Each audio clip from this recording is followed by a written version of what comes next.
This is our Sony 4K camera. We actually record in high definition, not in 4K. We can record in 4K if we wish to, but for most of the broadcasts we do, we are doing them in high definition. In order to turn on the camera, there are two different ways. You can either pull back on this eyepiece here and use just the eyepiece to view.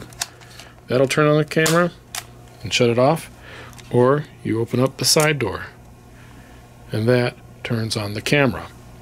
If you do not push record for a while, the camera will go into sleep mode and turn off. In order to turn it back on again, all you need to do is just close the door and open it again. Pressing record is right here. So if I push it once, it'll go from standby to record. Okay, we're going to go over some of the basics of the camera. This is the main operation screen that you see for the Sony camera. In the upper right hand corner is your battery life. It says that we have 3 hours and 20 minutes. And then below where it says 6 hours 22 minutes HD 60i FH, that is just saying that we are using a chip that has close to more than 6 hours on it, and that we're shooting in high definition 60 interlaced frames. So if you hear me say the word shooting, we're referring to film or video or recording basically. And as you can see, the record is on because this upper center says REC. Now if I were to push pause, it would say STBY, which is standby. Pressing record is right here. It'll go from standby to record. So here I go, pushing it to record, and then REC would show up. Okay, so now we're recording. In the bottom right hand corner, you can see a little note with a 2 and it says CH. That means that there is a stereo microphone on the camera that is picking up the sound in the room. And as you can see, if I get closer, you can see the lines kind of going up and higher as it goes. So that's the main screen that you would see in operation of the camera. Then we'll cover some of these other highlights of this particular camera and setting it properly. The biggest concern that we have is color balance, making sure that it stays in focus, and that our audio is coming through at a good level. And we're going to show you how to hook in microphone, and we'll run through the whole gamut that way. In this little spot here, you can see there's a little red circle. So there's two different plugs there. The bottom one is a microphone, so it's got a little picture of a microphone, and then the one above it is a controller connection. So that upper connection is a multi-tool. In this particular case, it's a little controller that will allow us to zoom in, zoom out on our camera. Okay. We can also stop our recording because there's a little REC button, so you can push that and it'll stop your recording, and standby will appear on your screen again. Then we can push it again to record. The controller will operate the zoom in, zoom out, but you can also just use little levers on top of the camera that say W and T, which stands for wide, and telephoto. Telephoto is zooming in.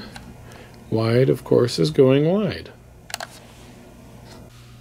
Now what we're going to do is we're going to hook up a microphone. Here's a Rode microphone, wireless. The one that has a screen on it is the receiver. The one that doesn't is the transmitter. And as you can see, there's a little microphone on top. That little hole right there is a microphone. Okay. In order for me to hook it into my system, our camera system, then I got to plug it in there, and then I can plug it in here.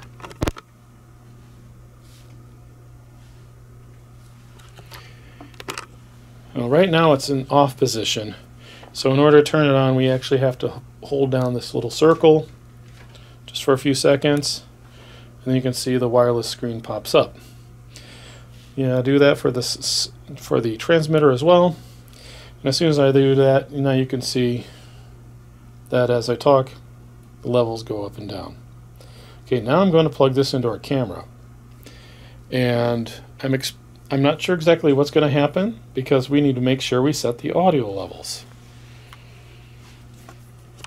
So we'll plug it in, the microphone in there. So we are now plugged in to the microphone input. And then I can use the little clamp that's on the back of the unit to clamp on the strap here. Leave the microphone on me as I walk around the room and grab a set of headphones. So the headphone jack is located right here. So it's kind of a hidden little spot, but boom. That's where it's located. So now I can plug in my headphones, and it's always wise to use headphones with wireless microphones so you can monitor your audio and make sure it's working properly. You don't want it to have a bunch of static. We ended up with one time where we ended up with a lot of static. Come to find out, the microphone cable was broken, need to be replaced. So now I'm going to plug into the only spot I got right there. So green is for headphones, and the red one over here is for microphones. But they do have little pictures to show you. When we plugged in the microphone into the camera, we had the camera recording, so we really weren't making the microphone work with the system. The only way the microphone will work with the system is by actually stopping your recording and then starting it again. If you do that, then all of a sudden the microphone will be working. So if your microphone quits working during a filming and it's because the battery ran out, you might not hear any audio come through your camera even after you unplug it.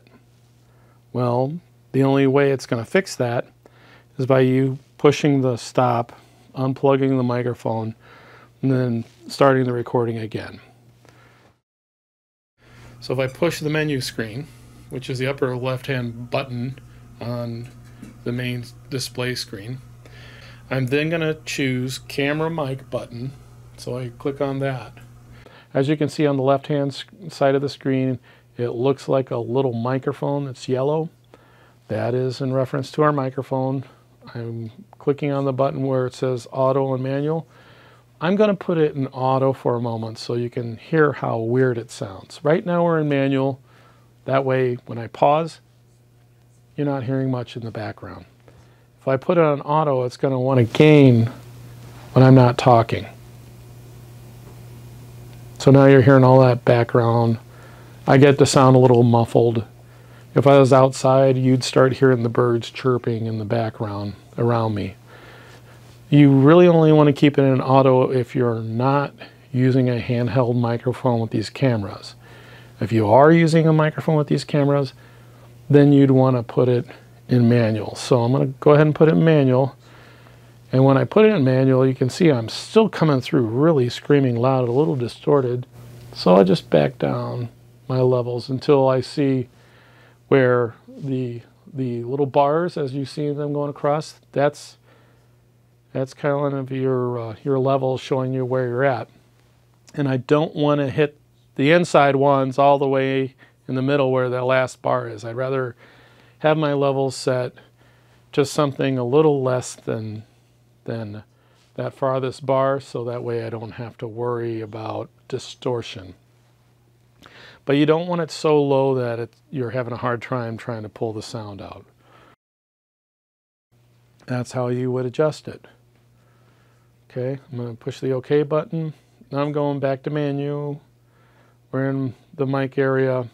As I arrow down, there's a few other features in here. Like I said, you're not going to be using these unless you really want some advanced lessons on these, but I'd rather direct you in using one of our professional high-end cameras if we're going to go in that direction. Now with regards to white balance, I'm going to push the menu here. We're going to go to camera and mic. All right, we're going to go at the top of the screen, which is white balance. All right, we push the white balance button, and then it gives us several different options. All right, The ones we like to use the most are either the ones that look like a sun or the ones that look like a light bulb. The sun one is for daylight balance. That means that the color temperature is more natural for the outdoors. That would be an example of daylight balance. Now, if we had old school kind of yellowish looking light bulbs in our house, which is considered incandescent, we would push the button to the right of it, called indoor. Indoor only applies to those incandescent light bulbs. A lot of modern fluorescent lights and LED lights are actually daylight balanced. So you want to kind of look at that and see which one's best. Another example you can go by is, for example, this is the lovely clapper board for us syncing our cameras. Boom. And you can see the colors and the black and white seem to be pretty good.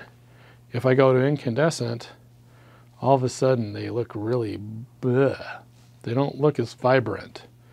So yeah, the vibrant color is what we want. We want people to look normal. We don't want to make them look blue like they have bad circulation. So make sure you have the right balance. Now, if you want to do a white balance with a white piece of paper, which you can. Okay, we got a big white board of foam core that we like to use when we're filming with several different cameras in order to make our adjustment. That white looks pretty good, but we could make it better. Now, if I pause my camera, I can do a white balance automatically based off of a white card. So in this case, I would push the white balance button, and then you see the word set.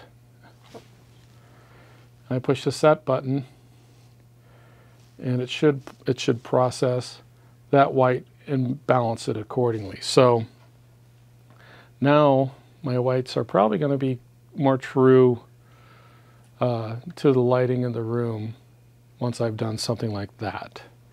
Then I can push record and we're good.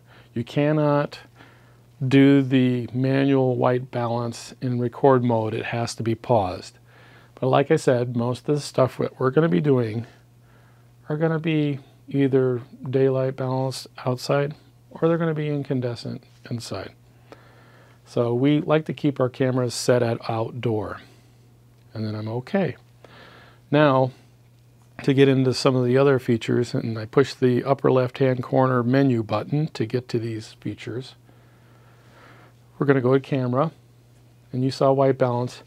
We have other things here like autofocus and spot meter focus, spot focus. Those would only be used in an environment where something might be off part of the screen and you want it to be in focus, but you don't want the stuff in the back to be in focus, but hardly ever will you be using that. Most of the events that we record are pretty much straightforward. But yeah, if I wanted to do spot meter focus on my hand, I push the spot meter button. You can see my hand's out of focus. But if I were to touch the screen on the far right side by my hand, boom, it just focused on my hand. Now the items in the background are out of focus. So that's the advantage of the spot meter focus follow. You can either do it just for focusing, or you can do it just for exposure, or you can do it for both. In this case, we're doing it with both. So I click the OK. I'm going back to the menu button. Show you again where it says, see how everything says manual on the right hand side? That would be our lovely indicator that we're setting manual and we can do focus that way. Most of the time you don't want that. You can just push the auto button in the right hand corner and automatically it's back to normal. Hey, your hand's up here. Should automatically focus if it's in the screen in the middle, and I'm not seeing it do that. Are we still in manual? Yeah, we are. But we want to be out of manual. We want to go back into auto. So I'm going to push the auto button. And then OK, and I'm still getting a menu. No, it says auto. OK. So now if I go back to the screen and just look at my hand, bring it in here, as you can see, if I move my hand in the center, it focuses. So off to the side, it goes out of focus. So it's kind of focusing on what's in the center of the screen with the autofocus. So if you are doing two people speaking to each other, blah, blah, blah, blah, blah, and they're out of focus because it's focusing on the background, that's where you would use the spot meter. And then you would just push the button for spot meter, and you have your source there, and then point it towards one of your subject matters, and both should be in focus if they're the same distance away from the camera. Okay, now I'm going to go back into menu, camera settings. I'm going to go back to auto for focusing and everything, so we're back to normal. Hit OK, back in the menu. Some of these features can only be changed when you're in standby mode or stopped. So as I go down here, we'll go to, there's steady shot. Steady shot's for when you're holding your camera and you don't want it to show, the fact that you're nervous or or you're hand holding it and you're shaking a little bit just because you're human and you're breathing. So in this case, you can go into steady shot and you can choose several different, steady camera options. So standard's pretty much your standard. Active would be if you're filming a sporting event. Intelligent active, I'm not really clear on how that works, but I'm sure it's one level beyond active. One downside to doing the steady shot is if you choose to do a slow pan left and right of like a crowd and you think you're going smooth, sometimes the camera will kind of jerk back and forth as it's going because it's trying to correct itself from being moved. So sometimes it'll kind of pulse and be weird, and then you stop your camera and then it seems to still continue tracking. That's where sometimes steady shot is not going to help you. But in most cases it does help, so just keep it in a standard mode as long as you're on a tripod and such. So that's that feature. How to remove let's do the removing, putting the camera on the tripod and taking it off. So if you look over here, there's this little trigger there, and there's also a little trigger here. So for the hex plates, which is what we have of this camera, I could pull on this, but then this is the release to allow me to go further. There's this, you can see that one. That gets pushed this way, and your finger also has to push this there. You want to make sure you're holding onto the camera, and now I can take my camera out. And if you look at the plate here, see that little piece of brass there? If I were to push on it, that locks it in place. Okay, I can't open it, but I have to push this to get it open like that. The advantage of that little spring there is that I can just go like that and push it down. But I do have to make sure this side is hooking into that side because there's a little bit of an edge there. Now we do have other styles of camera mounts. Here, I'll grab another one. Here's another plate mount. This one's your rectangular one. That pin actually mounts on the bottom of the camera, and it says lens, so you know which direction you're going on. But in order to put that on a camera or on a tripod, and this is just a lighter weight tripod. I'm going to pull this out so I can show you. I'm going to put this one down. This is a mono. This one you can just take the plate off and screw the camera directly to. But for the purpose of what we're using, these little portable tripods are really good. It comes out of the bag looking like this. In order to set it up, you got to bring down the legs like this.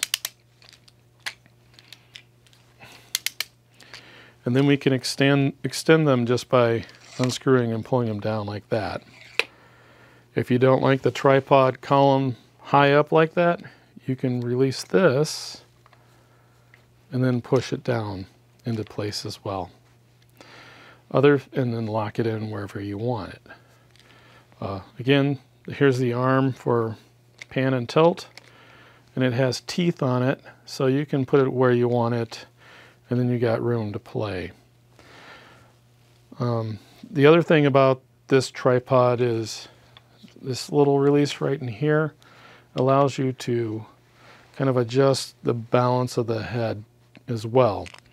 Now, what I would do is I'd have all my legs down, and then I might want to adjust this to get my camera level, you know, with near where the head is. And there's a little bubble finder to keep you kind of in check on what's considered level. This little knob here is for your left-right pan. It's just, the tighter, the less drag you're going to have. This one's for your tilt. The looser it is, the chance your camera can just like slowly turn down. So you want to make sure these things are kind of tight.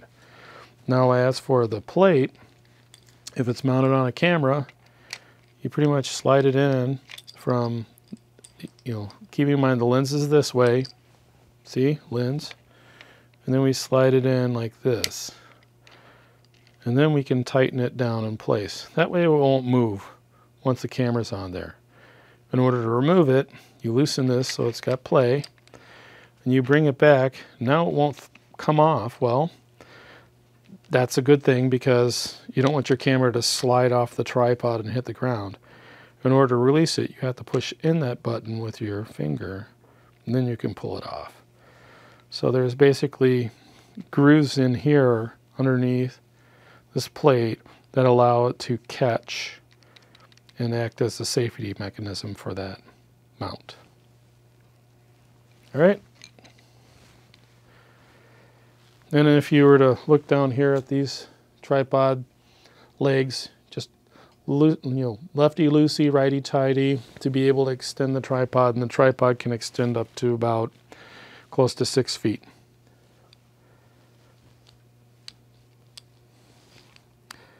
I could probably go over other microphones. We do have a stereo set of microphones that's like this Rode with 2 transmitters.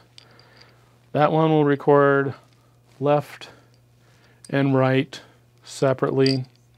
So you can have 2 of those in a room with 2 people talking in an interview and keep both voices separate on the right channel, left channel of your microphone. And the nice thing about that is you can use it to remix later, and it's no big deal. It kind of makes it a little easier to keep your sound isolated. Battery removal. Now, in removing the battery, you pause your camera. Okay, so now it's in standby mode. I'm just going to go ahead and unplug this so I don't have any of these crazy wires going around. Alright, now it's closed. In order to remove the battery, if you look here on the bottom, there's a little slider switch.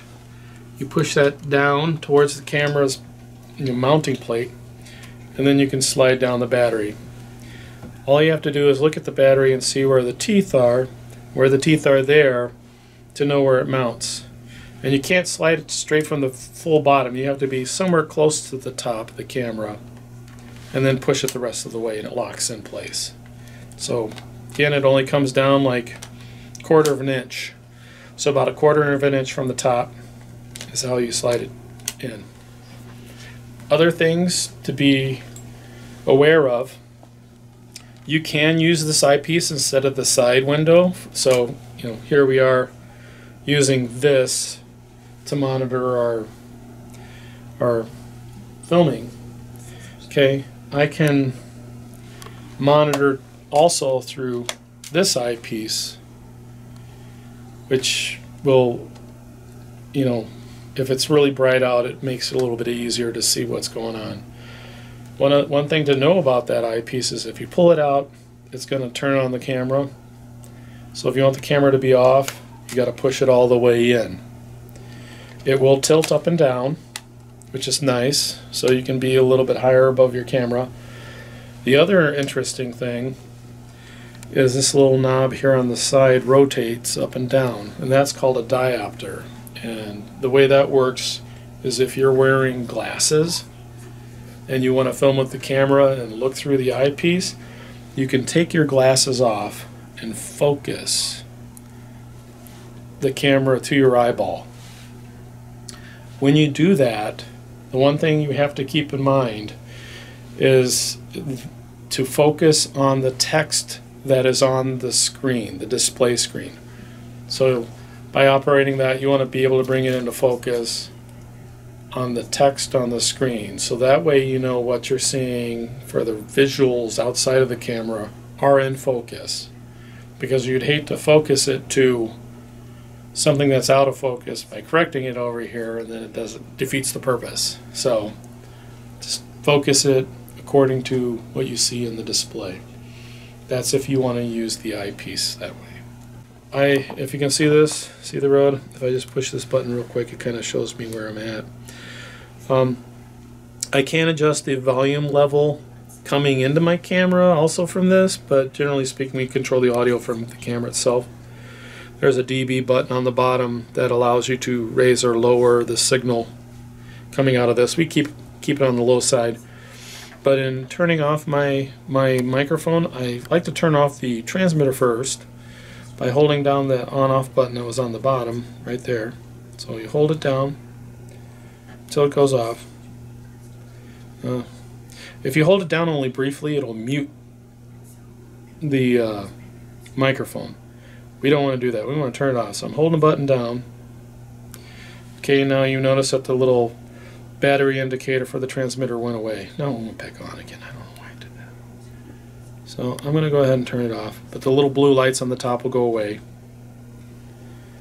And then I'll want to hold the button down on this one to make sure that that screen goes blank. So as long as I'm not seeing any blue lights on top of the transmitter, and I'm not seeing anything on the screen, then we know that we're off.